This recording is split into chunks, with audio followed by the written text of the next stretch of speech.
Stony Island Audio.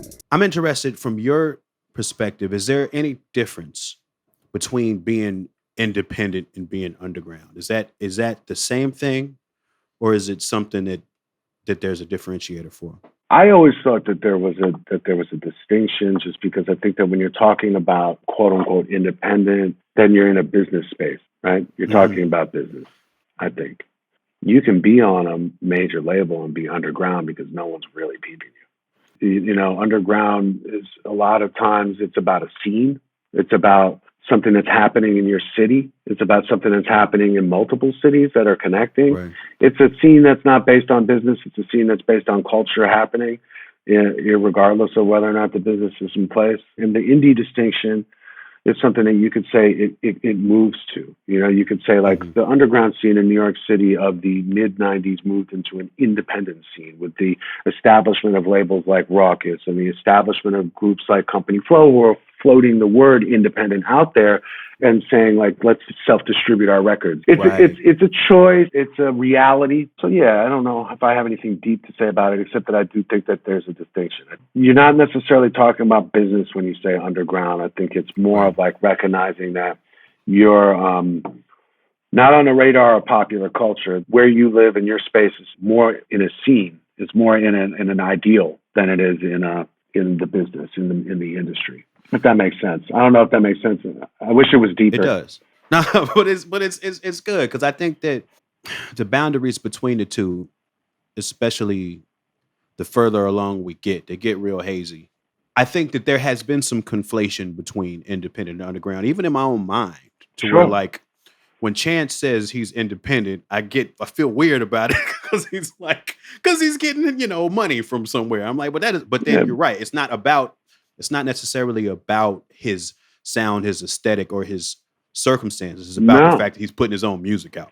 Oh, yeah. And if you are not signed to a major label, then you're technically independent. And if you go finance that through your own business from other people, I don't think Chance is wrong to say that. I think that people need to understand, but that's not an ideal. It's just a business reality. Like, Exactly. and that's why it's nothing to get offended by, or it's nothing to even feel some way about it. And it's probably nothing to even stand on, because it's like we all make choices about how we want to operate. I mean, Run the Jewels gives away our records every time we give away, but we are also Right. on a major label this time.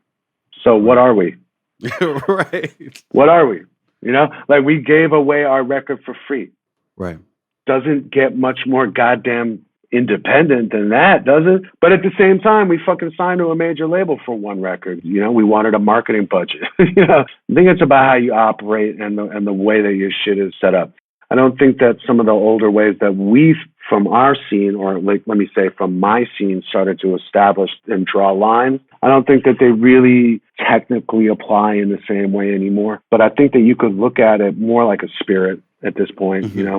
But yeah, man, like my crew is independent. We are independent and have operated independently our whole career. But we also do deals. I think the technicality of it is simply just, when you're signed to a major and that's your pipeline, then probably can't really say you're independent as much anymore in a technical way. I Hmm. wouldn't look someone in the eyes and be like, we are independent now. But I am independent though, because I've always been making the moves that I want to make, and I've always Right. been controlling it.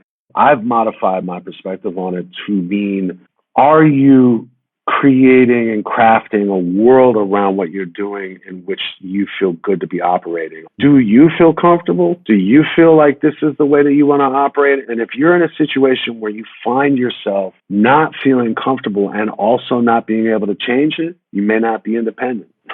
Like, may not be independent, and that's okay. Everyone's adults. Make your choice. I think that the reason why we were the way that we were and the way that we thought about independence is because we didn't have the power to negotiate with anybody ever until we did, Right. And so you work your entire career and you get everything on your own, and you make all your sales and your deals, and you're climbing up like a greased ladder. And when you finally get to that rung, it's not about the top of anything. It's simply about control. It's simply about being able to say, all right, now I can come to the table with somebody and say, this is what I want to do. This is how I want to do it. And you're going to give this to me because I've proven that I'm on point. That's how I look at business now. That's how I look at the whole thing. Anything that anybody wants to do is fine as long as it's making you happy and as long as you are in a position where you are able to do what you want. Negotiate how you want, get what you need from your partners, and get to a point where you never feel like you can't do the music you want to do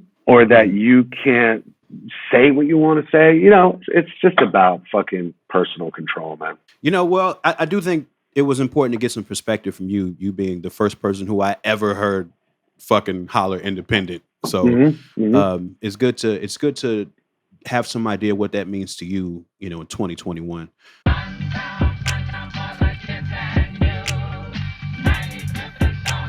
Stony Island Audio.